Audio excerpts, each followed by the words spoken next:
que ha sido ejemplo.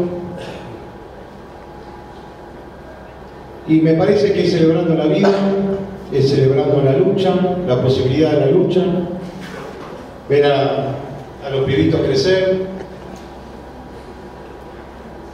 peleando, ¿no? Todos los días, cotidianamente. La necesidad de 1 y 1000 homenajes a los compañeros que dieron su vida, ejemplo de la perseverancia, ejemplo tan escaseado hoy en día, el piberío nuevo, el piberío militante, más entusiasmados por gobiernos que se quedan ahí, por gobiernos progres. Me parece que estos homenajes al Bebe y a otros tantos que han caído son necesarios para generar una nueva subjetividad revolucionaria, para que la militancia por el socialismo, la militancia por cambiar las cosas, no es ser funcionario del Estado, no es ser parte de organizaciones cooptadas por ese Estado, sino por el contrario, la lucha por la revolución, por el socialismo, lleva un compromiso mucho más grande que eso. Nosotros somos los que, en primer lugar, creemos que la primera contradicción es el capital del trabajo, capital trabajo. Somos los que creemos que hay categorías del marxismo que han quedado viejas, que han quedado superadas, pero no de ahora, hace 40, 50 años como la planteaban los compañeros. La que hemos incorporado, el latinoamericanismo, a esto, ¿no? De pensar las sociedades y la nueva forma de organización social que queremos en función de nuestra cultura, de las diversas culturas, del respeto, del equilibrio. Entonces, qué mejor homenaje, por eso nos entusiasmó la idea de esta mesa, en que justamente la lucha por la tierra, tanto rural como urbana, de aquellas organizaciones libres de dogma, levantamos la bandera de los luchadores revolucionarios y la llevamos, o intentaremos llevarla hasta la victoria. Ahora, ¿cómo pensarnos en los territorios? En este caso, las villas en la ciudad de Buenos Aires.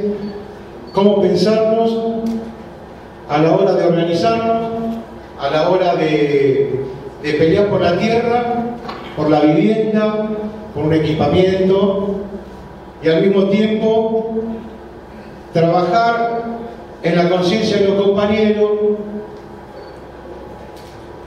en que no es un problema de plata, que no haya urbanización con radicación en la ciudad de Buenos Aires, sino que es un problema ideológico, que nosotros sobramos,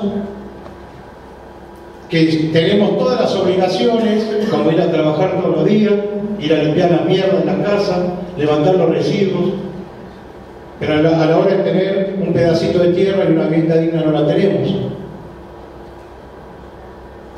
De entradita nomás dijimos, vamos a organizarnos, vamos a pelear por esto, pero sabemos que es difícil, que solamente con el socialismo, entendiendo esa nueva forma por la que luchamos, esa nueva organización social, vamos a tener todos los derechos que necesitamos como trabajadores.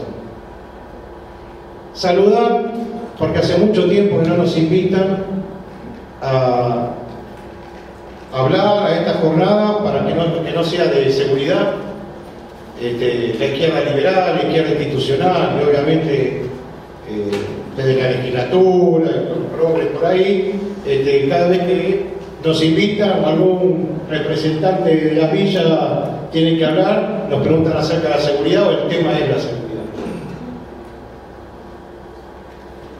Estamos muy contentos que no vamos a hablar de la seguridad, vamos a hablar de organización, de horizontes, y a ver cómo le damos esta pelea, ¿no? La corriente nace a partir de la derrota de lo que fue el Indoamericano, donde pasamos un año debatiendo de cuáles eran nuestras necesidades y nuestra mejor forma de organización. La izquierda tradicional, la izquierda no nos ve como sujetos sociales de cambio, a lo cual van a armar comedores para después ser parte de marchas, de columnas, de reclamos, y veíamos que reclamábamos por todo, y está muy bien. Solidaridad internacional, por los obreros, para aumento de los obreros en la fábrica, por mejores hospitales, contra el agronegocio, luchas que votamos y siempre estamos dispuestos a organizarnos para pelearla. Pero faltaba una gremialidad propia, faltaba una pelea central por trabajo y vivienda, obviamente, pero por vivienda y trabajo, por tierra y vivienda, y a partir de lo que fue la derrota del Indoamericano, entendimos que teníamos que forjar nuestras propias organizaciones villeras, que teníamos que incorporar la cultura y las mejores formas organizativas que trajeron nuestros hermanos latinoamericanos, compañeros de Bolivia, los compañeros de Perú, los compañeros del Paraguay. Hemos trabajado años y años forjando a partir de lo que somos y a partir de nuestras necesidades nuevas propuestas políticas, nuevas propuestas de ensayos comunitarios, porque compañeros, en las villas sin comunidad, sin solidaridad, sin fraternidad, no se puede vivir. Son estrategias de supervivencia la comunidad en las villas. Y muchas veces ahí en la carpa villera, cuando nos planteamos, pero ustedes quieren todo gratis, la vivienda gratis, qué sé yo, nosotros planteamos, queremos ser parte de la ciudad, pero hay mucho más. Nosotros tenemos mucho más que dar a la ciudad de Buenos Aires que la ciudad de Buenos Aires a nosotros, que no son planes de vivienda nada más. Nosotros decíamos que nuestras formas comunitarias de vida chocan con la falta del individualismo, con la falta de, inclusive de, no conocemos quién vive en el octavo A o en el tercero C, y nosotros conocemos a todos los vecinos, las organizaciones vecinales, los pasillos. Si no sacan el agua todos juntos, el agua no sale. Entonces, esta construcción que nos dimos en construir comunidad en los barrios, obviamente con la resistencia de los malos gobiernos, con la resistencia del AMPA, con la resistencia de los punteros. También queremos decir con una falta de entendimiento por parte de organizaciones de izquierda, en que justamente como no entramos en categoría dogmática, no saben dónde ubicarnos, a lo cual se hace casi imposible poder reproducir nuestras necesidades cuando decimos queremos la urbanización con radicación, en el sentido de que no queremos tirar a la mierda todo lo que hay construido en la villa, sino a partir de lo que nosotros hemos construido, mejorar. Y no entienden la canchita y cómo va a ser la salita ahí en el medio. Bueno, es necesaria, los vecinos la han construido, hay que respetarla. Dicho esto, por eso muchas veces salimos, volvemos a construir, nos peleamos, no hay unos puentes, no podemos construir puentes,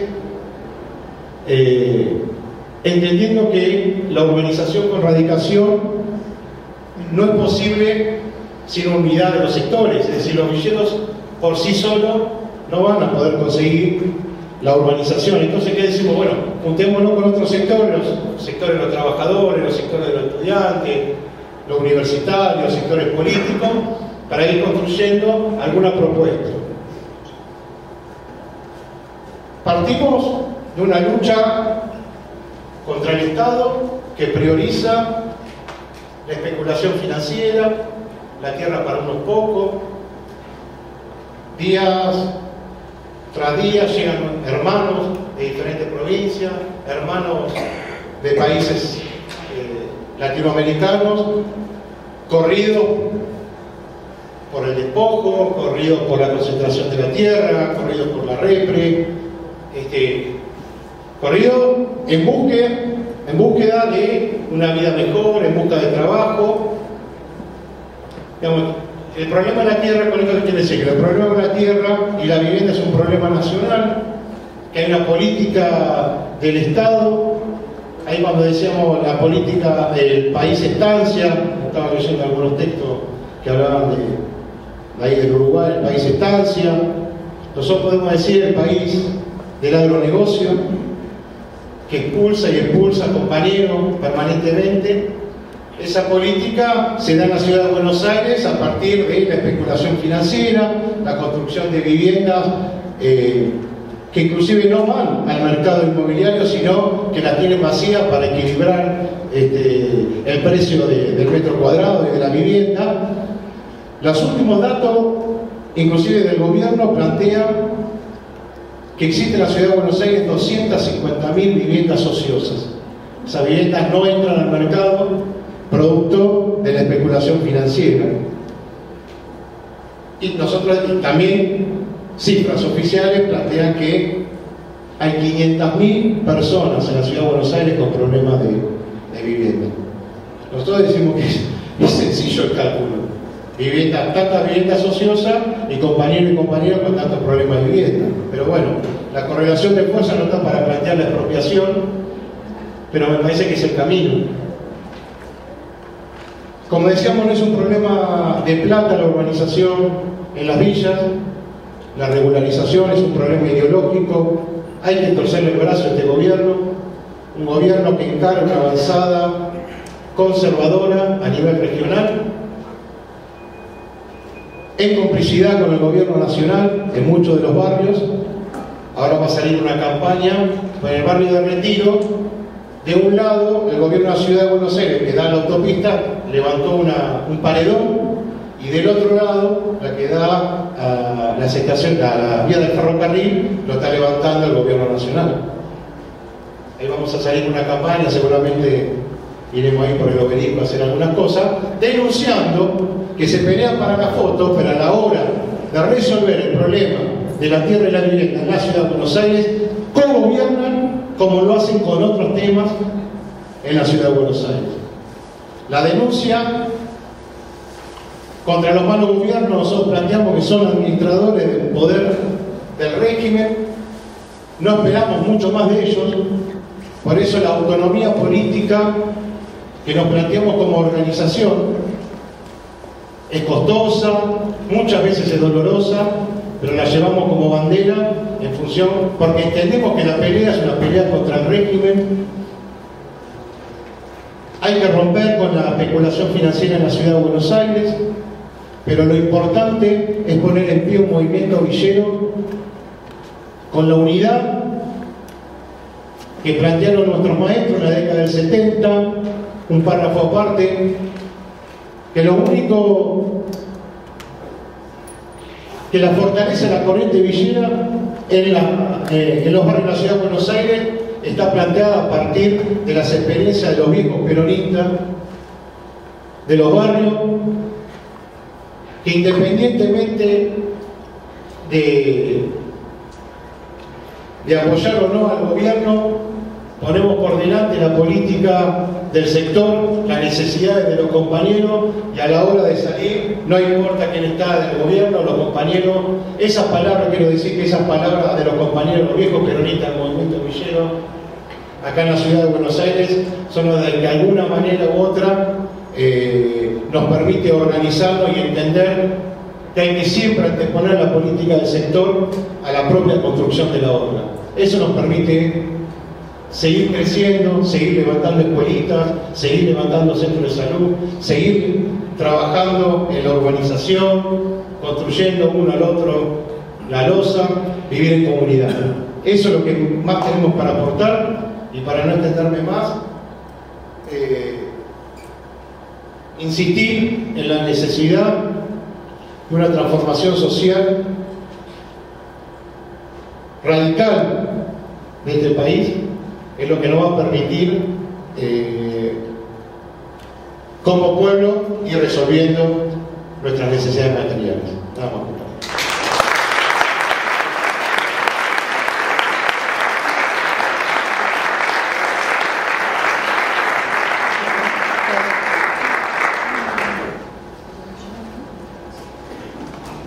Bueno, muy buenas tardes a todos. Primeramente agradecer la invitación que nos cruzaron para poder estar aquí en esta mesa. Soy Félix Díaz, autoridad del pueblo PON, que venimos así trabajando en pos de esta búsqueda de una integración humana. Y es una situación que nos brinda la posibilidad de poder estar con ustedes, trabajando juntos, buscando siempre la dignificación humana, que hablando todas estas cosas que han hablado los compañeros, creemos que hay una coincidencia de pensamiento de volver a ser lo que somos, ser actores directos de una decisión política que nos corresponde y también generar respeto hacia la diversidad cultural. Los pueblos originarios del continente hemos sobrevivido en muchas etapas que los mismos estados se han encargado de querer eliminarnos, pero gracias a la sabiduría y la capacidad de nuestros pueblos han podido existir y seguimos existiendo en estos tiempos. Hemos vivido así muchas humillaciones, despojos, hemos sufrido de toda clase de adversidades en la vida, pero aún así no hemos salido a enfrentar el Estado para poder generar esa violencia que se instala dentro de nuestro territorio. Fueron muchos años los silencios de los pueblos indígenas y hoy creo que se está viendo una realidad que se constata mediante la difusión y también las articulaciones que hacemos con los defensores del derecho humano, organizaciones sociales, que busca esa autonomía. Nosotros siempre pensamos de que el valor de la vida tiene que ver con la propia historia de los pueblos. Nosotros somos pueblos diversos y todos tenemos nuestros propios orígenes. Y ese origen está en la historia. Cuando volvemos atrás, nos encontramos con nuestros mayores relatando la historia vivida en esos tiempos de sus abuelos, hablando de nuestros ancestros, y nos van transmitiendo de generación en generación. Y gracias a eso hemos podido usar e incorporar el lenguaje comunitario que los pueblos indígenas históricamente han vivido en esa forma de vida, de no ser dueños del monte, del agua, de los recursos naturales, sino que es todo. Entonces, escuchando a nuestros mayores decir que el Estado creó una palabra y puso la palabra salvaje, mirando a la figura indígena como un ser que no puede dialogar, que no puede civilizarnos, porque es agresivo, que no le respeta la vida a los demás. Entonces uno de nuestros ancianos decía: la palabra salvaje no es una palabra cualquiera. Entonces hacía referencia a los seres que convivimos. Entonces decía este anciano: los seres que se mantienen independientes y libres y quieren seguir esa libertad, no permite que otro lo domine. Entonces, esa actitud de defender su libertad muchas veces se muere sin entregar al otro para que le domine.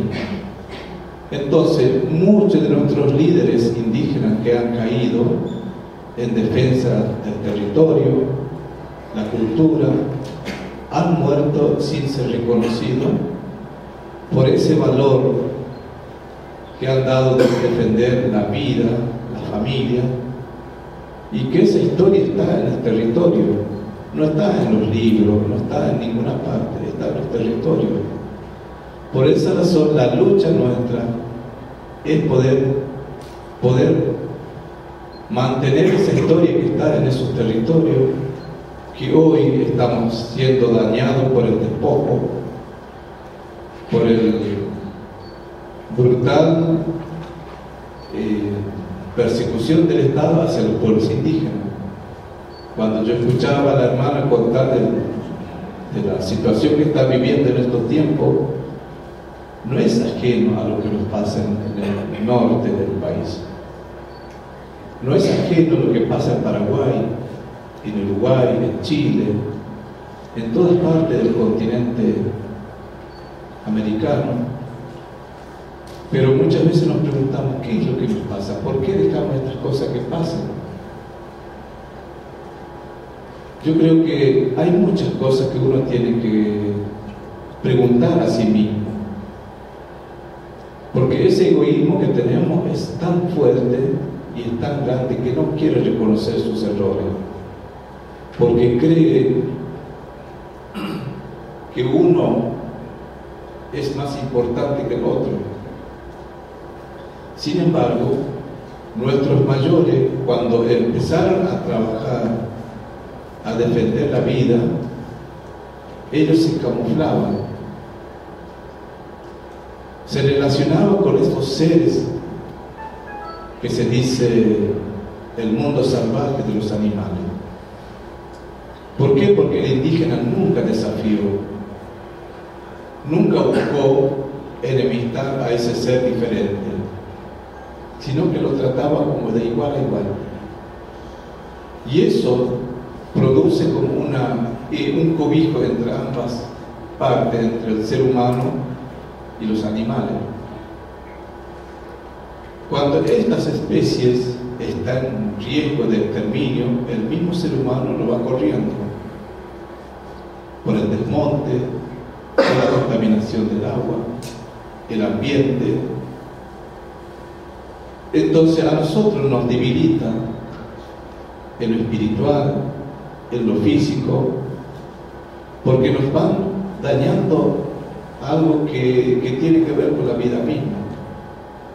Entonces, ¿qué es lo que hace el Estado? Es reducir el territorio para poder encerrarlo en un espacio reducido, para poder generar enfermedades, sequía, la falta de medicina, la falta de alimento. Entonces el indígena vuelve a ser dependiente del Estado, y el Estado condiciona la vida de los pueblos indígenas. Entonces han encontrado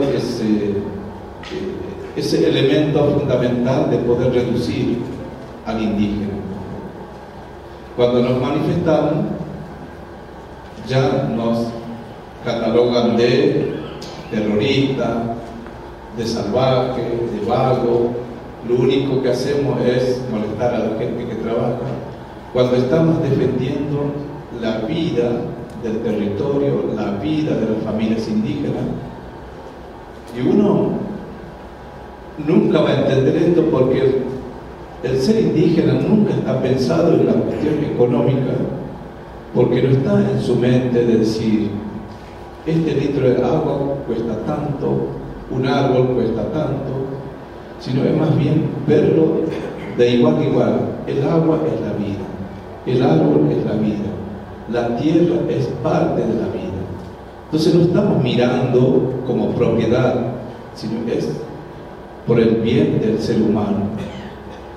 Y esa mirada nadie comparte, porque lo único que se ve siempre es la cuestión económica. Entonces, al reducir el territorio, se debilita la existencia de los pueblos indígenas, porque uno no puede enseñar a sus hijos, decir, nuestros padres vivían de esta manera, cómo controlaban el tiempo.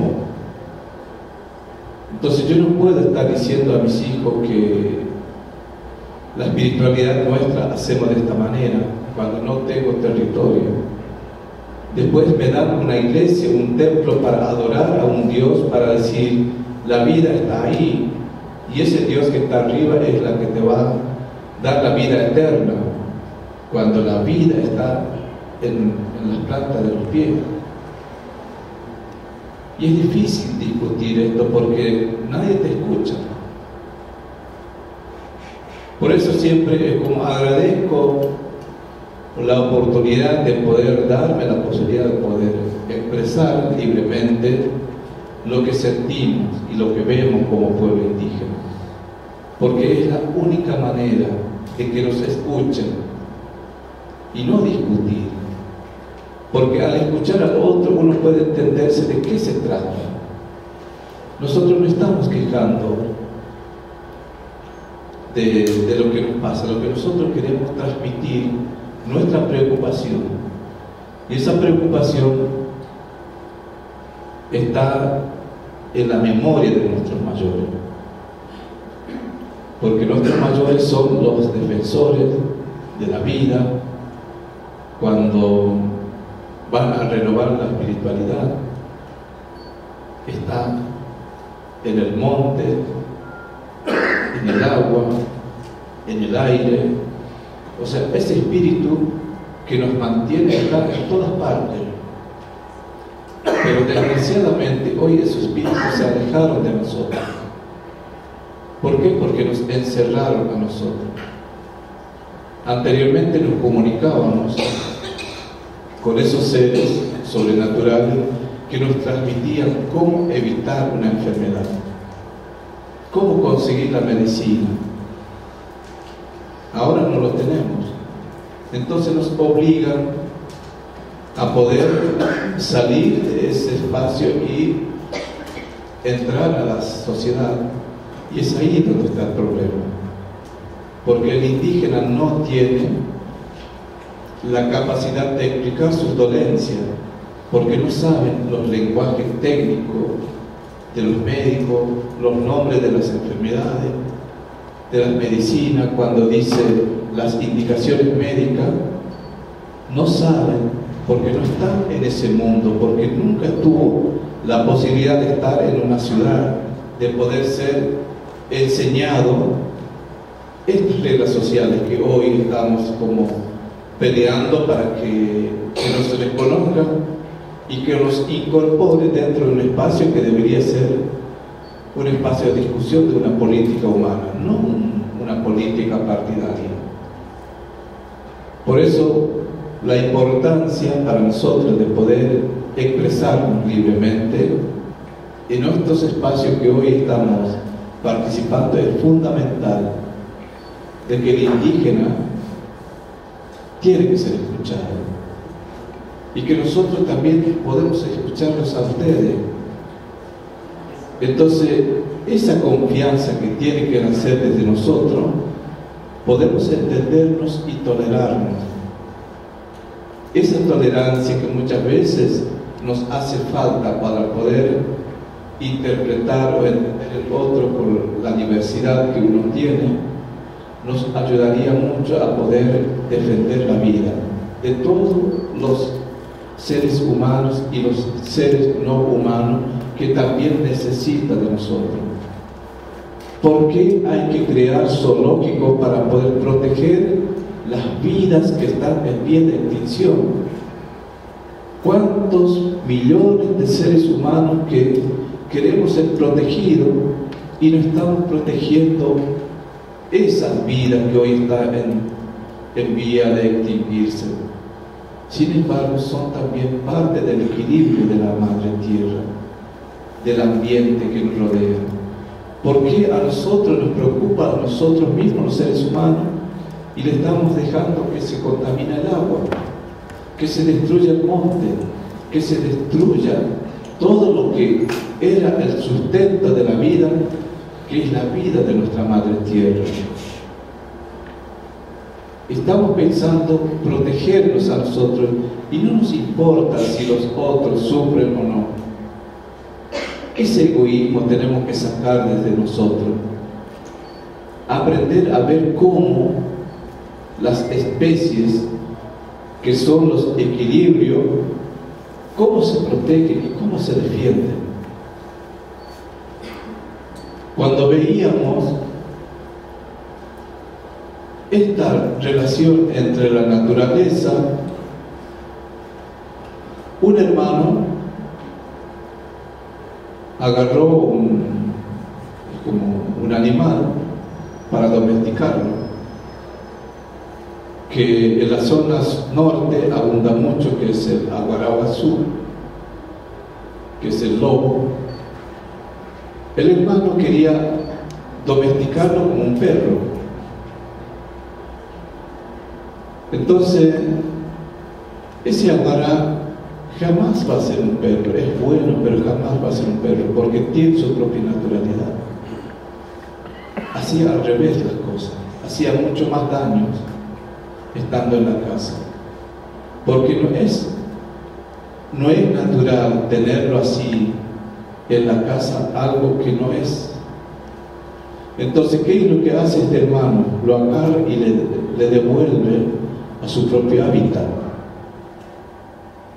Es ahí está su libertad para procrearse, para poder sobrevivir y defenderse, porque ahí está en su propia vida.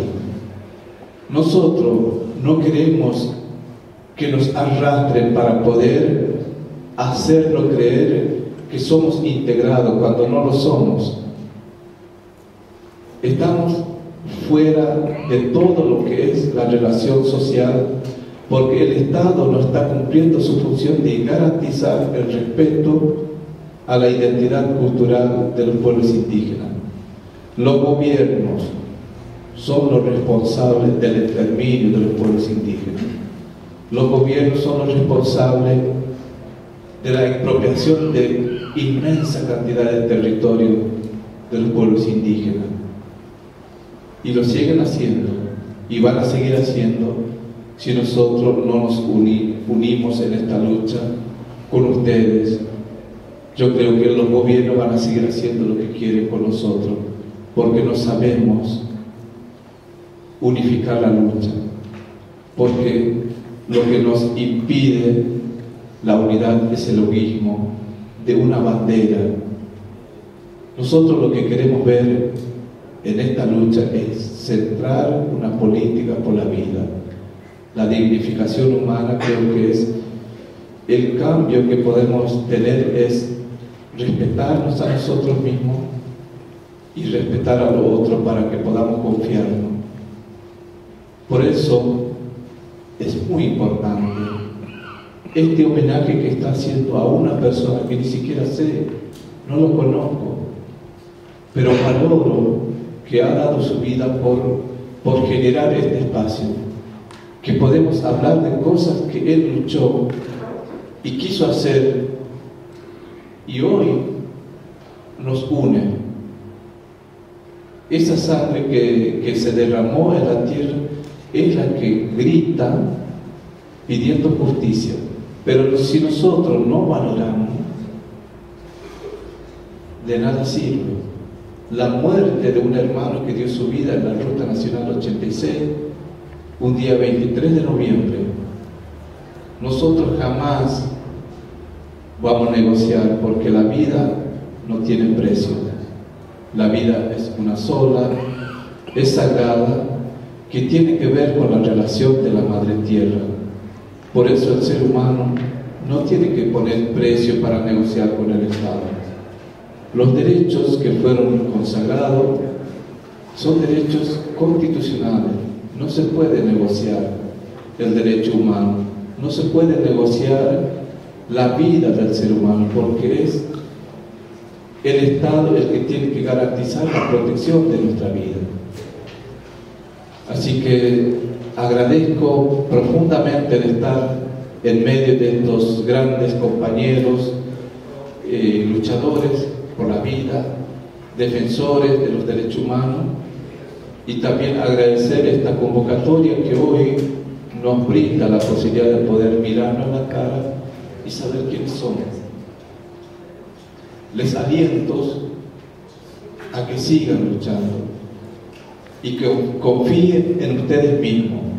No miren al otro como salvador, no miren al otro como un jefe. No tiene que haber jefe entre nosotros. Tenemos que tener la misma categoría como ser humano. Todos tenemos que entender de que todos somos un aporte a la vida. No queremos que la vida quede sin sentido. La vida tiene que tener un sentido de qué luchamos, qué es lo que queremos. Por eso les invito y les aliento a que sigan luchando y ayudándonos en busca de ese objetivo de la recuperación de los territorios, la recuperación de los valores culturales y el respeto por la vida misma. Muchas gracias.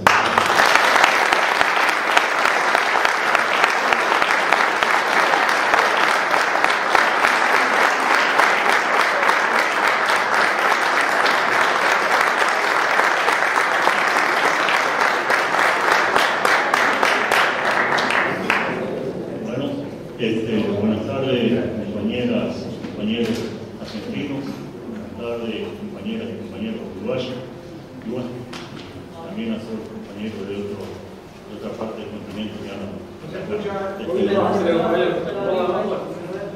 Hola. Bueno, para mí, después de la exposición extraordinaria de la compañera y de los compañeros, enumerando cosas que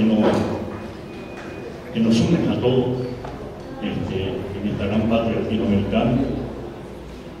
Para arrancar, me gustaría simplemente algunas cosas que han venido sucediendo, y ya que en el homenaje a Raúl,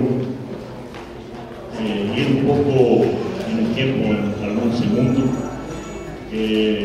a veces en noche de verano, allá en Bellañón, en el sindicato nos juntábamos, compañeros, compañeras, y siempre estaba algún viejo militante, caso de Cholo González, caso de Colacho, el viejo luchador, y ahí se empezaba a desandar el tiempo de Raúl, el tiempo de la lucha, el tiempo de las 30.000 hectáreas, cuando se arranca la expropiación. Primero Raúl propone las 8 horas para el asalariado rural, es la primera marcha que se hace hacia Montevideo. La segunda marcha había una estancia de Silvio Rossi muy grande, de unas 62.000 hectáreas, y se pide que se expropien unas 30.000 hectáreas para cooperativa de los trabajadores rurales. Como todo, en aquel comienzo, habían también otros intereses, quizás una izquierda más conservadora, y nos decía el viejo Colacho o el Taco Beretti, que cuando estaba la asamblea preparando la salida hacia Montevideo, había gente que prácticamente, si bien apoyaba la movida de los peludos hacia Montevideo, pero no querían que fuera un tipo, un líder, o sea, que no se lo nombrara, o que se lo sacara un poco al medio del viejo Raúl en aquel tiempo. Y claro, de ahí surge la capacidad extraordinaria de Taco Beretti también de decir, bueno, acá hay que hacer un eslogan. Y surge la famosa frase aquella de Utah por la tierra que encendí. Y de ahí es como que arranca todo esto. Pero para los cambios sociales tiene que haber un cambio político importante. Y cuando van los compañeros a Montevideo a reclamar, no nos podemos olvidar que incluso se sigue dando a los asalariados rurales tanto de Uruguay, considero que en Argentina también, considero que en muchas partes del continente lo mismo. Son los que nutren a las ciudades y a todo de la riqueza de los pueblos, ¿no? Los cultivos, todos están por el asalariado rural. Ahora, la contraparte que recibe un asalariado rural es muy menor a lo de un trabajador urbano. O sea, menos salario, menos educación, menos salud. Todo eso va en desmedro de lo que significa el trabajador rural. Y si a eso le agregamos la problemática de que la mayoría de los trabajos rurales son saprales, lo sometemos a la gran mayoría de los trabajadores rurales a que los hijos de sus compañeros y la familia de los trabajadores rurales, en un número muy escaso, van a pisar casi nunca la escalinata de una universidad, o sea, o tener estudios superiores, son los mínimos. Eso está prácticamente que sacado para afuera de lo que es de los trabajadores. Cuando nosotros, yendo más acá en el tiempo, ocupábamos una parcelita de tierra en el 2006-2007, pensando que como había un viento bueno que montaña de compañeros habían agarrado el gobierno frente amplista, iba a decir, bueno, van a apoyar esto con más ganas. Y bueno, le metimos para allá y ocupamos. Pero al poco tiempo, creo que al mes o a 2 meses, sale una famosa ley votada con las 2 manos y las 2 patas de todos los parlamentarios uruguayos, que todo aquel que pusiera un dedo de la pata para el lado de un latifundio, se le aplicara y se lo mandara remitido a la cárcel. O sea, que no podías ni tocar un atillo y un alambre para vos pasar. Si vos podías pasar, pero no toques ni un alambre, ni un poste, ni nada. O si no, el juez te remite con prisión. Y eso fue apoyado por el gobierno frente. O sea, de montañas de compañeros que estuvieron en la cana, estuvieron presos, fueron torturados, que ahora estaban en el otro lado del mostrador. Te decían, no va por ahí la cosa. De eso quizás era en otro tiempo, pero ahora nosotros acá te marcamos el camino. Esto no vamos. Incluso hicimos más ocupación, pero teníamos que hacer más ocupaciones y a los 2 o 3 días tratar de buscar algún repliegue, porque si no sabíamos que estábamos al horno en un pago. Y eso demuestra lo débil que son, o el miedo espantoso que le tenemos a los grandes latifundios, a los grandes capitales, al imperialismo, a las grandes empresas del mundo, ¿no? O sea, nos limitan el accionar de la clase trabajadora. La concentración de la tierra en Uruguay es una cosa de loco. La concentración, la extranjerización, la concentración, los grandes monopolios, la especulación financiera, eso cambia. Eso, cuando pensábamos que teníamos que poner foco a toda esa barbaridad, eso jamás lo hizo el gobierno. Jamás lo puso arriba de la mesa. ¿Cómo atacamos eso? ¿Cómo cambiamos la estructura en el campo? ¿Cómo buscamos mejores condiciones y situaciones para el trabajador rural y para el trabajador urbano? Porque por ahí me dirán algunos, no, yo estoy acá en Buenos Aires, vivo allá en un 10º piso, en un patio importante, no tengo nada que ver con la tierra. Sí, tarde o temprano tiene que ver, porque todo depende de ti.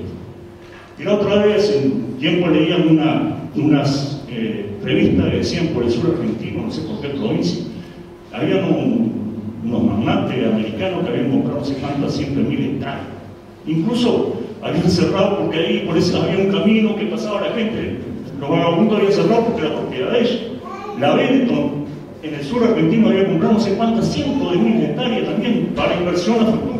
Otro yankee esto, también de la reguita del mundo, también estamos mirando para Talú, como decían antiguamente. No nos damos cuenta del avasallamiento que nos están haciendo. ¿Qué estamos haciendo? Y lo están haciendo con la tierra productiva, con la villa, como decía el compañero, y nosotros seguimos mirando para la universidad y para otro lado, donde la problemática la tenemos que enfrentar y ver por dónde seguimos el camino que nos trazó Raúl, que nos trazaron nuestros grandes hombres que a lo largo y ancho del continente latinoamericano que dieron su vida por un cambio sustancial. ¿A dónde está ese cambio? ¿Lo estamos viendo? Seguimos de rodillas y maniatados a los fondos, a las grandes empresas. El otro día escuchaba una información, por ejemplo, decía que las grandes finanzas del mundo se van acumulando a $500,000 por minuto. A $500,000 por minuto. Las grandes finanzas del mundo son los que gobiernan todo. Cuando se tiran veneno en las plantaciones, están envenenando absolutamente todo. Nos corren a los originarios, a nuestros sitios, los cada vez lo van trayendo más. Vayan, engorden los cinturones de pobreza de las ciudades, llámese Buenos Aires, Rosario, Montevideo, en cualquier lado. Y dale que esto está todo lindo, dale que va. Para como decía la compañera, se ponen sicarios para matar compañeros que quieren buscar un cambio en esto. Y nosotros, no sé si los políticos o nosotros estamos viendo mucho a la sombra. No estamos viendo la realidad. Me parece que a veces estamos mirando más sombra que la realidad. Las cosas como una vez había una canción que cantaba por los bolivareños, tenemos que borrar a la sombra a ramalazo de luz, decía la canción. Y me parece que a veces nos están desfigurando la realidad.